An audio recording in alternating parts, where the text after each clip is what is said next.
Hey y'all, welcome to my YouTube channel where we learn together, take action together, and reflect together. My name is Tamira and thank you so much for being here. Today we are going to get caught up on all things Memphis Shelby County School Board Superintendent search. Over the last month, the board has met a few times as it relates to the superintendent search, including board retreats, business meetings, and a meeting with the superintendent search firm. I have watched the meetings, read over the minutes, read articles, and listened to interviews from local media outlets. And now I want to share with you the 6 major headlines you need to know in order to get caught up on all things Memphis Shelby County Schools superintendent search. Hop in the car and let's ride. Number 1, the school board approves the superintendent search rubric qualifications. So in February, when the top 3 finalists were announced, the school board stated that they had not been involved with the creation of the list of superintendent qualifications that the search firm used to select the finalists. This caused a lot of dissension and confusion, forcing the board to take a step back and create a new list together.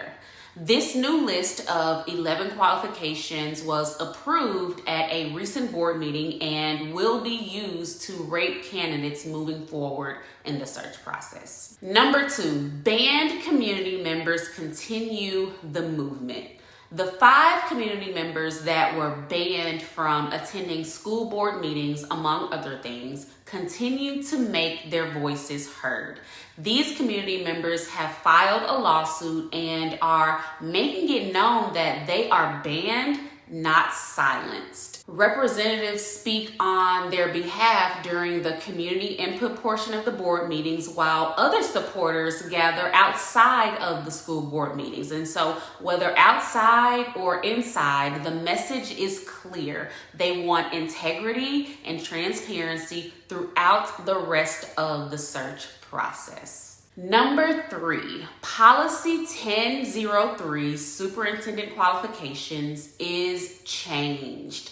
This is the policy that caused a lot of dissension, specifically around whether or not a candidate must have an education background to be considered for the superintendent role. And so after many debates and discussions and questions, the board finally voted to change the qualifications policy. Here's the policy before the changes, and here's the policy after the changes. And so basically all this means is that candidates no longer need education experience or an advanced degree in education in order to apply for the Memphis superintendent role. Major headline number 4 is School Board Commissioner Shalia Harris resigns. Commissioner Harris resigned at the June 13th board meeting, stating this is the highest level of ignorance she has ever been a part of, and for her own health, she can no longer be a part of it. Following her resignation, Commissioner Harris released a list of 8 reasons why she resigned, citing corruption and mishandling of funds, among other reasons for her resignation. Commissioner Harris had 1 more year left to serve in her term, and as a result of her resignation, the Shelby County Commission will appoint someone to fill the vacancy, and this is expected to happen Monday, July 17th. Number 5, Interim Superintendent Tony Williams' contract is extended and she is no longer being considered for the permanent superintendent position.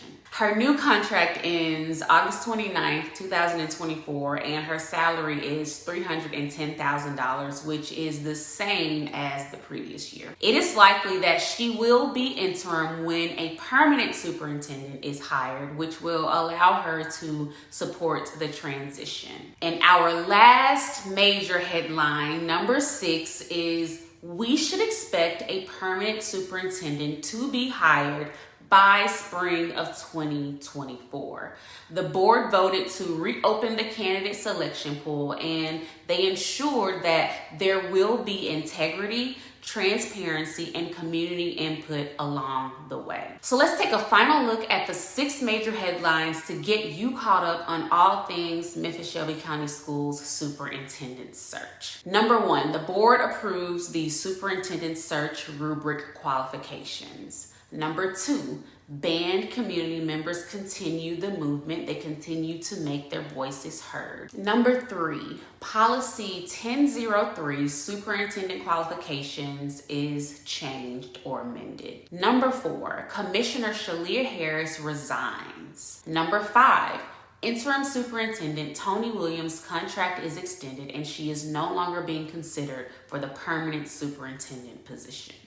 And number 6, we should expect a permanent superintendent to be hired by the spring of 2024. And that's all for now, y'all. Thank you so much for riding with me. I love y'all. Take care of yourselves, and I'll see you next time. Bye.